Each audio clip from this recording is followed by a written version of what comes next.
먼저 민주당 측을 보면은요, 친문 마케팅, 문재인 대통령을 내세운 그런 선거 운동이 사라졌습니다. 박영선 후보 같은 경우에는 아예 더불어민주당이라는 이름, 이 당명을 뺀 점포를 입고 지금 유세를 벌이고 있는 중입니다.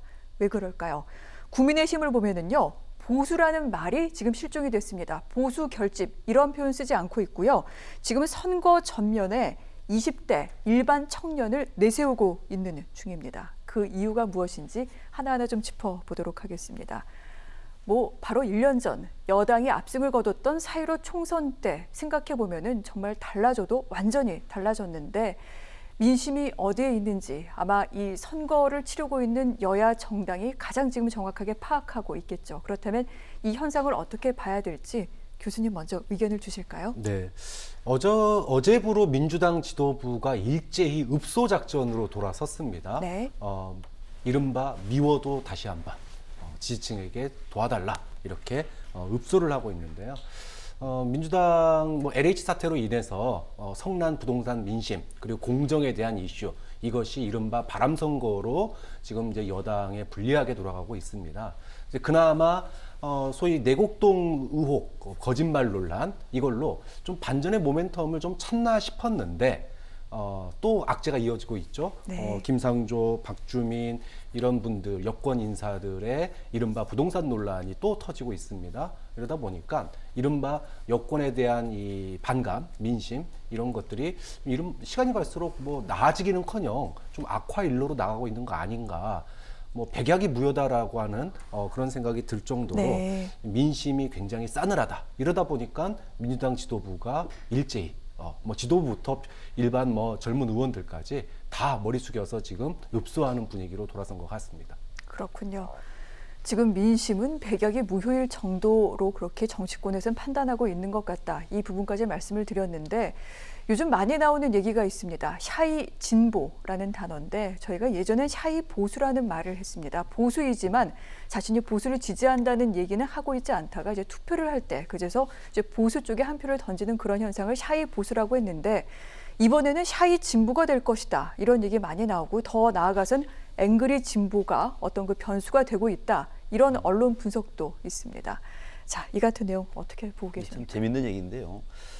우리가 전통적으로 샤이라고 하는 거는 대체적으로 보수가 많았어요. 네. 왜냐하면 어떤 선거 때 변화, 혁신, 미래 이런 것보다는 안정 위주로 가는 사람들은 대체적으로 잘 나서지 않거든요. 네. 표로서 심판하자, 표로서 뭉치자라고 하는 얘기 때문에 대체적으로 그런 사람들 우리가 샤이라고 부르기 때문에 샤이 보수가 많습니다. 대체적으로 우리도 그렇습니다.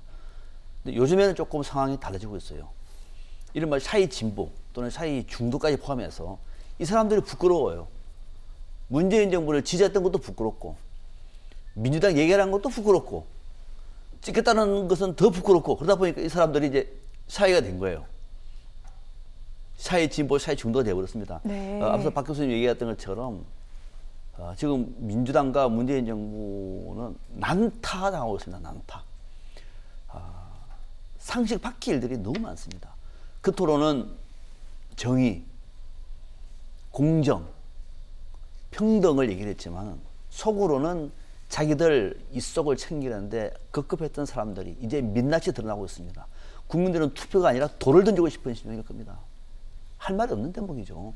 자, 그럼에도 불구하고 지금 상황 속에서는 그런 행태를 보면서 그럼에도 불구하고 여론조사에서는 잡히지 않으면서 투표장에 나가겠다라는 사람들은 대체적으로 샤이 중도나 샤이 보수가 많겠죠. 네. 그래서 지금 민주당 일각에서는 예전에 샤이 보수, 지금은 샤이 중도나 샤이 진보 쪽에 은근히 기대를 하고 있는 것도 있는 것 같아요.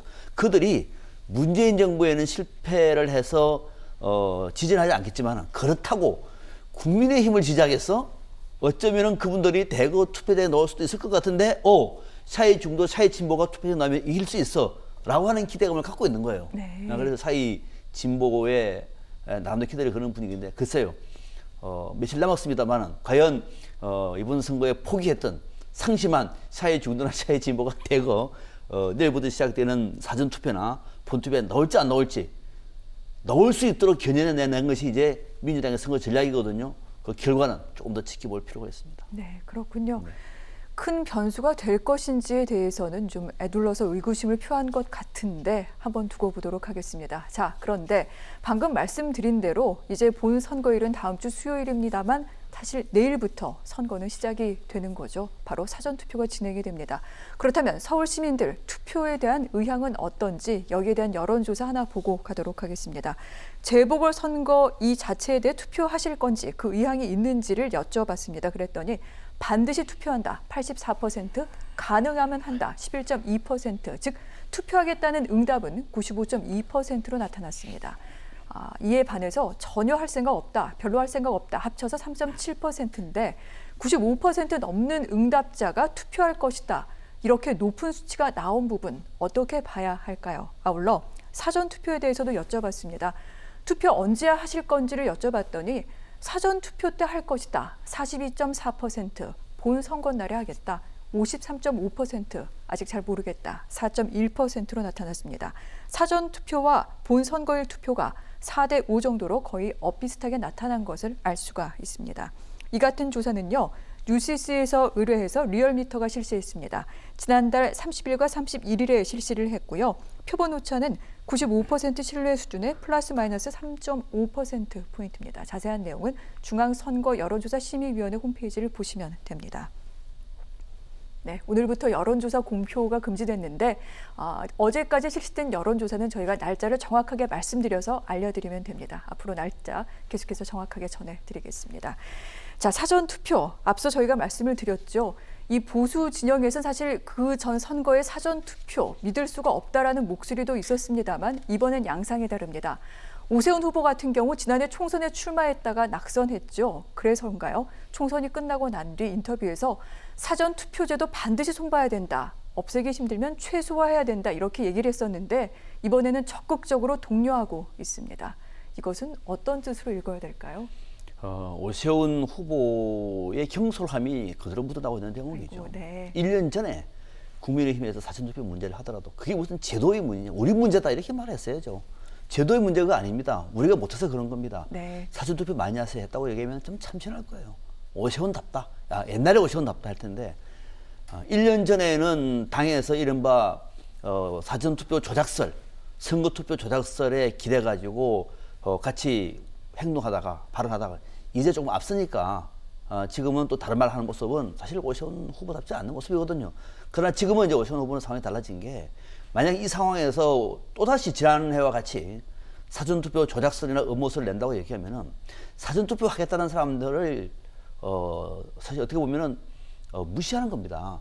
올해는 사전투표 할 사람들이 많습니다. 왜냐면은 4월 7일 날이 쉬는 날이 아니에요. 공휴일이 아닙니다. 아침 일찍 가서 늦게 퇴근할 사람들 많습니다. 투표할 시간이 없어요. 그런 분들은 사전을 투표하려고 하는데 그분들한테 오세훈 후보가 그거 투표하지 마세요. 조작 가능성이 있습니다. 이렇게 말할 수 없는 것 아니겠습니까? 그래서 이번에는 말을 바꾼 거거든요. 바꾼 것이 그나마 다행이긴 합니다만은 우리나라의 선거제도, 투표제도가 후진국이 아닙니다. 굉장히 앞서 있습니다. 네. 여러 나라에 수출할 정도고요. 지난번에 미국의 대통령 선거 보셨죠? 우리나라의 1990년대 수준입니다. 이 잘된 거, 잘한 거는 여야의 문제가 아니라 대한민국의 선거제도라고 얘기하면은 정치인들이 자랑스러운 것은 자랑스럽다 얘기해야 되고 정부를 믿어야 됩니다. 선관위를 믿어야 됩니다. 일부 당 안팎의 이 음해론자들의 동조해가지고 투표를 하라니 말라니 하는 거는 정치인다운 자세가 아니에요. 그나마 오세훈 후보가 이번에 적극 투표한 것은 지금 분위기가 반영된 데 탓도있겠습니다만은 네. 저는 잘한 일이라고 보고요. 당일날 투표하셔도 괜찮고 저는 사전 투표할 겁니다. 당일날에 일들이 많아서 사전 투표한다 그래서 보수가 유리하고 진보가 유리하고 1번이 유리하고 2번이 유리하고 5번이 유리하고 그런 관계 없습니다. 할 수 없는 사람들 얼마든지 투표하시고 네. 대한민국 선거제도 믿어도 괜찮습니다. 지금은 정치 제도보다 훨씬 더 선진화되어 있습니다. 알겠습니다. 지금 정치보다는 훨씬 더 선진화돼 있다. 뼈 있는 말씀까지 해주셨는데 통상 사전투표 같은 경우에는 젊은 층이 많이 하는 것으로 그렇게 우리가 인식을 하고 있습니다. 그러다 보니 진보층에게 유리하다. 이제까지는 유리했다. 이게 중론인데 이번만큼은 양상이 좀 다를 것 같다라는 그런 언론 보도가 많습니다. 참 이 부분 어려운 질문이 될 것 같은데 교수님 어떻게 보십니까? 저는 사전투표가 과거에는 젊은 층이 투표율이 높이는데 기여를 했다고 봅니다. 네. 그런데 지난 총선부터 시작해가지고요. 이젠 사전투표도 그냥 또 하나의 투표일이다. 네. 그걸 부정하다가 지난 총선에서 국민의힘 전신이죠. 대패를 했었어요. 근데 이번에는 특히나 이 4월 7일이 임시휴무일이 아니거든요. 그렇다면은 사전투표가 오히려 본투표다라고 할 정도로 역대 최고의 아마 높은 그 사전투표율을 기록할 겁니다. 네. 정작 투표 날에는 투표율이 그다지 또 과거에 비하면 확 줄어들 거예요. 이제는 사실상 똑같은 날이라고 봐야 되고요. 그렇기 때문에 다른 선거와 비교하지 않더라도 이번 선거에서 사전투표는 뭐 젊은 층을 위한 투표가 아니라 사실상의 투표일이 하루가 아닌 뭐 2일, 3일 이렇게 늘어난 효과다 이렇게 봐야 될 것 같고 오세훈 후보 측에서는 지금의 여론조사의 분위기를 계속 이어가기 위해서는 높은 투표율이 나와야 돼요. 네. 그러다 보니까 뭐 사전투표율, 뭐 사실상의 이제 휴무가 아니니까 7일날 동료를 하는 거고 민주당 입장에서는 투표율이 높을지 낮을지는 모르겠는데 중요한 건 자기 지지층이 나와야 돼요. 그러다 보니까 지지층에게 익숙한 사실 민주당 지지층은 사전투표가 굉장히 익숙하거든요. 그러니까 이 지지층들에게 호소를 하는 면이 있는 겁니다. 그렇기 때문에 지금 이제 이번을 계기로 해서 저는 사전투표가 뭐 젊은 층의 뭐 투표율이 올라가네 뭐 이런 의미가 네. 점점 퇴색되고 이제는 또 하나의 새로운 투표 문화로 선거 날이 연장됐다. 이런 의미로 이번 선거부터 바뀌지 않을까 이렇게 예상을 합니다. 서울시장 투표 후보를 결정했는지를 여쭤봤더니 결정했다 73.8%인데 아직 결정하지 못했다라는 응답, 잘 모르겠다는 응답까지 보면 상당합니다. 22.9%, 아직 못했다, 잘 모르겠다, 33%, 25%, 그러니까 4분의 1가량이 아직 마음을 정하지 못했다라고 응답을 하고 있습니다. 이 같은 조사는요, 동아일보에서 의뢰해 리서치가 시행했습니다. 지난달 28일과 29일에 조사가 진행이 됐고요. 표본 오차는 95% 신뢰 수준에 플러스 마이너스 3.4%포인트. 자세한 내용은 중앙선거 여론조사 심의위원회 홈페이지를 보시면 됩니다. 여야 모두 이들의 마음을 얻기 위해 총력을 기울여야 될 텐데 각각 여야 어떻게 움직여야 될지 한번 의견을 좀 들어보도록 하겠습니다. 민주당은 어떻게 해야 될까요? 민주당은 저는 뭐 지금 읍소 작전으로 나가고 있는데요. 네. 좀 더 읍소해서 저는 진정성을 보여줄 필요가 있다고 생각해요. 계속 지금 뒷북 사과만 하고 있는데 이런 부분들에 대해서 조금 더 진정성을 보여줄 필요가 있다. 플러스 대안을 보여줄 필요가 있습니다. 네. 요즘 소위 그 부동산과 관련해서 40년 뭐 상환제 또는 50년 상환제까지 얘기가 나오고 있는데 던지고 말 것이 아니라 남은 기간 내라도 좀 더 젊은 층이 부동산에 대한 접근성 이런 부분들을 할 수 있는 네. 대안들을 좀 더 내놓다면 청년들의 마음이 조금이라도 다시 돌아오지 않을까 좀 그런 점에서 진정성과 대안, 정책 제안 이 부분을 조금 더 할 필요가 있겠다라고 생각이 듭니다. 그렇군요. 다만 진정성 있는 대안을 청년층에게 호소력 있게 내놓는 것, 이 부분에 대해서 강조를 하셨고요. 국민의힘은 어떨까요? 평론가님, 이대로만 하면 될까요? 이대로만 하면 망하는 거죠. 아이고, 네. 망하는 거죠. 국민의힘은 앞으로 남은 일주일 절대로 이대로 할 수가 없습니다. 우리 한국 선거 정치에서 일주일은요 어마어마하게 긴 시간입니다. 우리가 이제 스포츠를 볼 때 끝나기 전까지는 끝난 게 아니라는 얘기를 많이 하잖아요. 선거 정치는 더 합니다. 끝나도 모릅니다. 이거 투표함을 열어봐야 합니다. 투표함을. 그래서 우리 평론가들도 쉽게 하는 얘기가 누가 이길 것 같으냐 거기에 대해서는 말 잘 하지 않습니다. 겸손해야 되거든요. 자, 그럼 지금 상황 속에서 국민의힘은 지지율이 높았던 이유가 뭐냐? 대부분이 다 반사 효과입니다.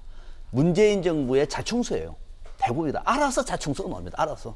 어제는 청와대, 또 오늘은 민주당, 또 내일은 무슨 누구 나서 뭐 가만히 있어도 흔히 축구에서 말하는 자살골 같은 것이 나오다 보니까 이대로 가면 이길 수 있을 것 같지만은 앞으로는 국민의힘에서 나올 수가 있어요. 그래서 이제는 스스로가 빛을 낼 수 있는, 스스로가 잘할 수 있는 것들을 보여줘야 되는 겁니다. 다시 말하면은 국민의힘 오세훈 후보를 찍어줬을 때 어떻게 변할 것인지에 대해서만큼 이제는 오세훈이 그런 말을 해줘야 돼요. 정권 심판 이제 안 해도 됩니다. 네. 정권 심판 얘기는 지겹도록 들었고 지방선거를 정권 심판으로 몰아가고 있는 것에 대해서 사람들은 반대하는 분들이 많아요. 지방선거는 지방선거입니다. 지방정책의 아젠다가 있지 않겠습니까? 그것이 대한야당이 모색해야 할 길인데 네. 지금 오세훈 후보 쪽에서는 정권 심판만 얘기해요. 한계가 있습니다. 앞으로 오세훈 후보는 남은 시간 동안 오세훈 후보가 시장이 되면 앞서 박정희 교수도 대안을 얘기했는데 어떻게 바뀔 것인지 1년 반은 또 앞으로 남아서 5년 정도는 어떻게 바뀔 것인지를 갖다가 정말로 차분하게 설계를 해내고 국민들 앞에 설명을 하고 또 선전도 하고 또 밖에 나와서 그 얘기를 하면서 나름대로 보여줄 경우에는 특히 중도층, 젊은 층은 호응합니다. 아, 이것이 이른바 정책 선거구나. 이것이 오세훈의 힘이구나. 아, 이것이 대한야당의 변화구나 알 수 있는 것이지. 그렇지 않고 지금처럼 매번 저쪽에서 또 실수하기만 기다리고 정권 심판만 외치면은 막판에 뒤집어집니다. 아, 그래서 지금 이대로가 아니라 뭔가 국민의 힘을 찍으면은 얻을 수 있는 효과, 네. 이득에 대해서 차분하게 호소해라. 진정성 있게. 좀 쉬운 일은 아닙니다만 진정성 있게. 저도 그렇게 답변하고 싶습니다.